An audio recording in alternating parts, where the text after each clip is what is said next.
Hey guys, so if this is your first contingency contract, there may be a few things that are overwhelming you and it looks a bit complicated, but don't worry, I'm here to help you. That's what I do, kind of, mostly. What I wanted to discuss today is the rotational maps. The rotational map will always be underneath a permanent map, and you can find it by clicking on it here. And typically the first time you do a rotational map, it'll look like this. You won't be able to select any contingencies, and they will just show the rewards as such. So to unlock rank 1, you just have to do the stage the first time. And to unlock rank 2, you would just have to do the stage with 2 risks. And to unlock rank 3, you have to just do risk 4, which doesn't mean selecting 4 risks. It would mean selecting a risk of value up to 4. So I can show you what that means by going to any other stage. So if I would select this and this, that is, they each are worth 1 contingency rank, so there would be contingency level 2. But if I selected one of these are both worth 2, so they would be 2. So if I selected both of this, then I can earn a contingency of 4, and if I completed the stage like this, I would unlock contingency 3. So this is the practice mode, so it shows no contingencies. As you can see, it's the training grounds. So it doesn't show the third contingencies. Even if I go here, it won't show it, it's hidden.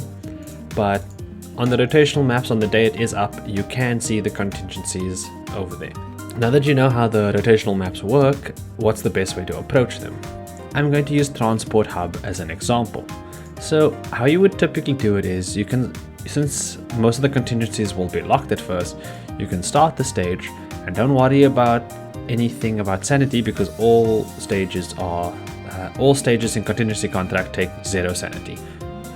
So you can start the stage, and your first time with the stage is very good to understand what the stage is about. So let's try some things. Let's practice putting Myrtle down and then activating a skill and seeing, okay, I do have time to put, for example, for someone like Zima down, but I'm going to put Bagpipe here, let her handle that situation. Now you see, doing the stage for the first time, you can pick up a lot of things. So this is the easiest the stage will ever be, and what you can learn from this is that, oh boy, let's rather let Myrtle handle that. Oh, that's a lot of damage! What you can learn from this is where the enemies go, what's coming up later, what the different types of enemies do, because once you do complete the stage, you'll be able to see the enemy database. As you see, I just unlocked these 2 by seeing them appear on the stage. So now that you know how the rotational maps work, you have to understand what rewards there are and how to get them best. So the first reward would be, if you unlock rank 1, you get 20 of the contract bounty. This is all used in the contract store to buy things. You also get 30 for unlocking rank 2, and for unlocking rank 3 you get 50 and 5 Rhodes Island supplies. That's 100 from just unlocking the stages. But you can get more than that. What you're going to do is you can also take up the challenge missions. The challenge missions will give you rewards for completing with a certain contingency level, the max being 8 on the rotational maps. So typically I would say at the very least try to aim for 4.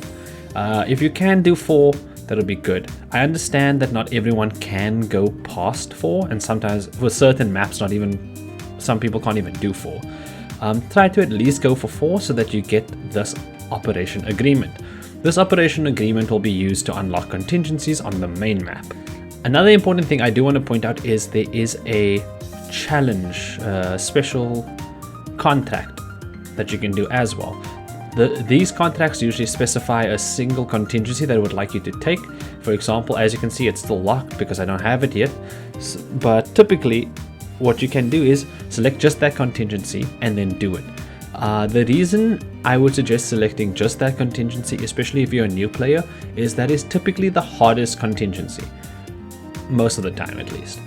So they make it the hardest one, and you can even take support contingencies with that. Now, what is a support contingency? That would be this thing over here. Let me show you how it works. If I select this, I have a contingency level of 3.